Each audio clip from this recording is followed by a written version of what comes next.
And we're back to yet another Friday, second Friday in November 2019. Welcome to Fridays with Fidelman. I'm Cheryl Fidelman, life coach, trauma healer, and writer.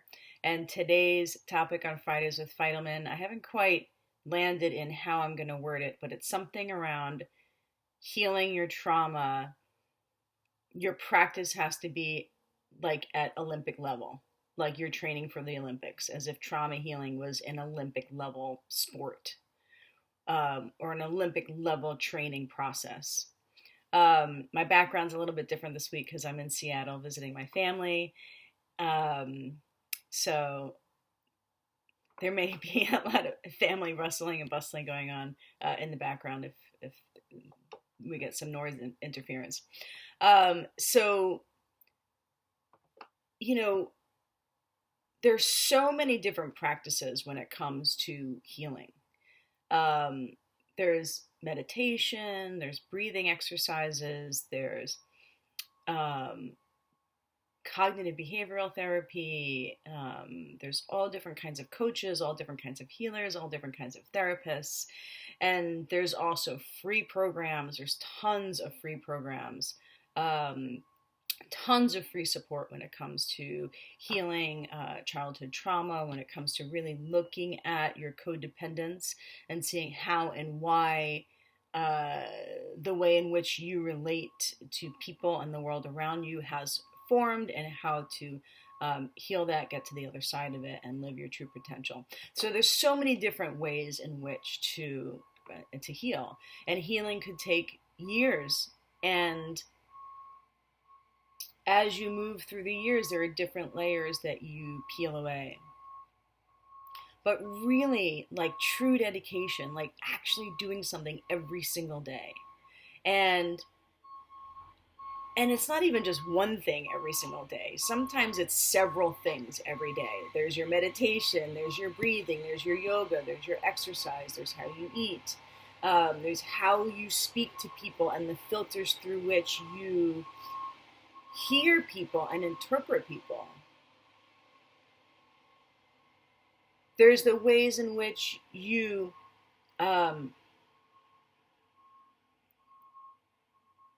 may focus on how you're feeling and how you're putting into languaging how you're feeling.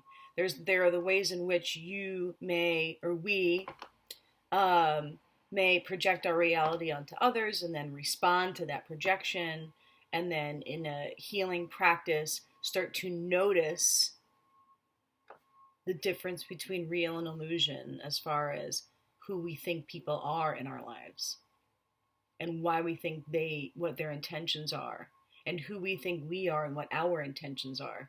So there's like an objective camera that we can sort of put that creates some sort of dissonance between our experience and our view of the experience, how we identify with the experience as if it's what's happening is really happening and I am really me, instead of separating yourself from that and going, oh, look, this is what's happening. This is what's happening over here with me. This is what I think is happening over there with them. Let me look at it. Let me examine it. Maybe inject some curiosity. Let's look at where I think that I'm absolutely, totally right about this situation. So there's actual physical practices like the breathing and the meditation and the going to therapy and going to coaching. And then there's also the actually being in continual exploration, like a continual explorer of your experience and how it is you're navigating and interpreting. I think to really, really start to see a shift, you have to be doing many things every single day. Like we're training for healing. We're training towards that big next layer of the onion that's going to get peeled. We're training for that big next piece of programming and trauma that's going to fall away from our lives so the next piece of us can emerge. And then we train and train and train for that next piece to fall away so that more of our true innate potential and our true innate self, the fullest expression of ourselves can keep arising as the layers are being peeled. And it's like we are working and racing and disciplining ourselves to get to the finish line. And the finish line, and hopefully we never get to the actual finish line, because we're always getting to know more and more and more of ourselves the more we heal. But the finish line, the proverbial finish line, is ourselves. We are running towards ourselves. We are training towards ourselves. I want to meet me. I want to meet me. I want to meet me. I want to meet me, And then every lap is another layer healed. And me in my own practice, I'm constantly peeling layers and I'm constantly picking up my game.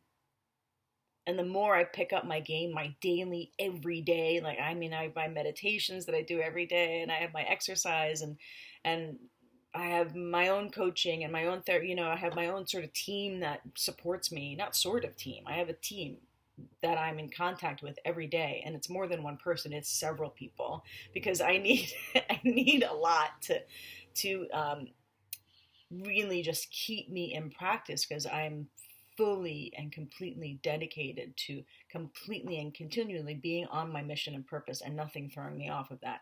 And my mission and purpose is that trauma be eradicated from the human condition. And I am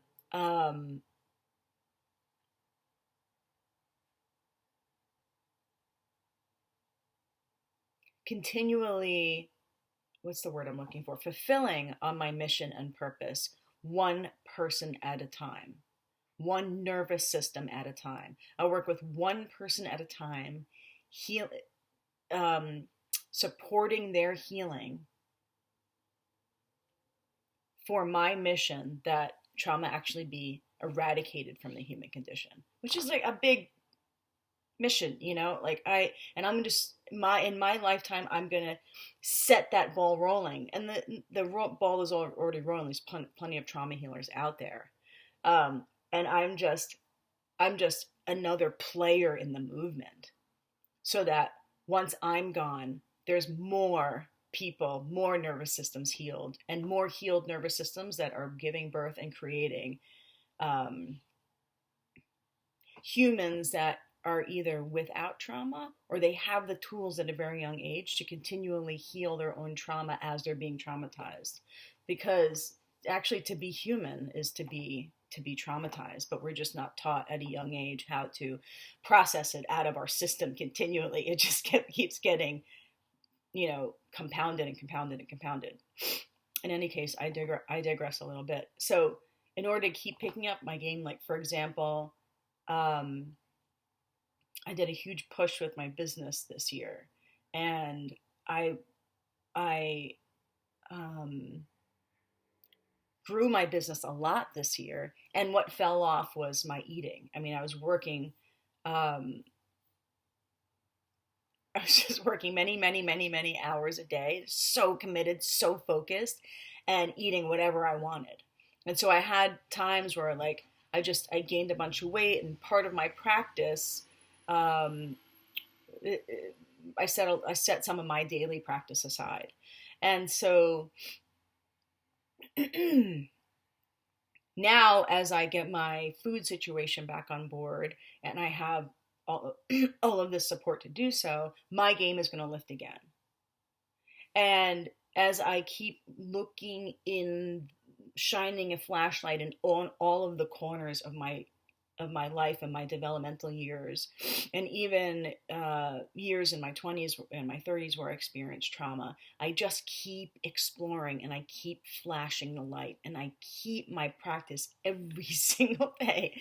I'm laughing because it takes a very, very high level of consistent work to peel the layers and actually see the fruits of your labor show up in your life. To actually experience the shift in your relationships, to experience the shift in how you feel about yourself and what you're creating and what you're committed to. um, it's I don't want to say easy, but I've done it too, where it's like, I've worked on this one issue for 6 months, or I worked on it for a year, and it's still here. Or, I just meditated for a week. I'm good. I'm cool. I can take off for a week. No, I mean, no, you can't. You actually can't. Like, you actually have to keep going at it every single day. With my eating regimen, it's like I got to handle it every single day, every single meal. Because I notice once I go off of my eating regimen, and I eat something crappy, I just want another crappy thing. So once you veer off the road and you slow down in your training and practice of that thing, the slowing down wants you to slow down more, right? The vacuum wants to suck you down more. So we have to just keep going. And at first, it feels like we're moving against a tide that wants to like suck us down and slow us down and keep us in our default ways of being. And then the more we practice, actually the practicing wants more of us. It actually becomes a part of us, the practicing. And it's actually feels like a missing if we don't do our thing that day. It keeps us above water of our psychology. And I know that where so many of us are busy, right? It's like, well, I don't have the time to do, 20 minutes twice a day of meditation and breathing exercises and going to the gym and working out, and I don't have the money to eat healthy. And like, there's a lack of time or money or some sort of resource or connect or knowing people that would support you. There can be like a scarcity conversation around the things that we may need in order to keep our practice consistent in our life. And I would want to meet that thought the with the suggestion and the idea that the amount of time and energy that the scarcity conversation sucks from our life and our vitality and our energy is what is actually taking up too much space. So focusing on scarcity is actually stealing our availability for being in our practice. Focusing on, well, this isn't going to work anyway, or like, who am I to think that I can actually live to my full potential? Who am I to think that I can actually really shift anything here? Who am I to think that I'm going to have the money or the time? Or, what if I start telling people I'm meditating? Like, who am I to start shifting my conversations with people where I'm actually sharing deep things about myself that I never shared before?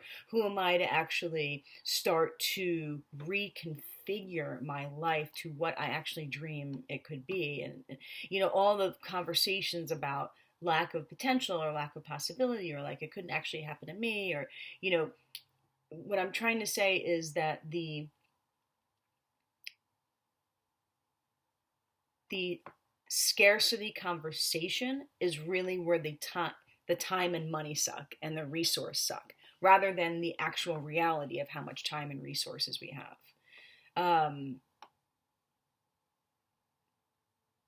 When we have a calm mind, we have so much more time. When we have a calm mind, we have so many more resources. We have so much more enjoyment and peace in the moment, and so much more courage, happiness.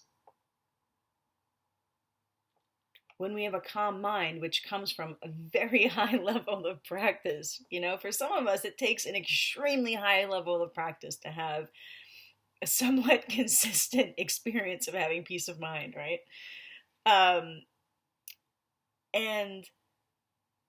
And the wealth of life, and I don't just mean financial, but the wealth of life that a peaceful, calm, healed mind provides is just It's just exponential. So if you have a practice, pick up the pace, do it more, make it more regular, making it an integral part of your life so that it actually gets to the point where if you don't do it, you're like, oh my God, I like, I can't even finish my day without doing it, or my day's a little off because I didn't do my practice, or you actually start to notice that. If you don't have a practice, find a coach, find a therapist, go to a 12-step program. If you don't have the money, they're free. Codependence Anonymous, I was in it for 5 years, changed my life. It changed my life. And it was free. It introduced me to, it was actually my first introduction to true peace of mind and true, authentic, maskless communication. And it introduced me for the first time to what it is for people to unconditionally support you. In those 12-step programs, people there, you get a phone list, and people are like, call me any day, call me any time of the day. I mean, the level of support is it's just really a beautiful example of humanity. So, and you can find programs in your city. In any case, there's no such thing as not having the money to heal. There's no such thing as having a lack of resources or time. We get the resources and the time for the things that we want to get the resources and the time for. So if you don't have a practice, get a practice. If you don't have a therapist or a coach, get a therapist or a coach. If you don't have a support team, then get a support team. Find someone somewhere that's going to help you find a group of people in a community that thrive in helping each other heal and keeping you accountable. To my clients, do your homework. And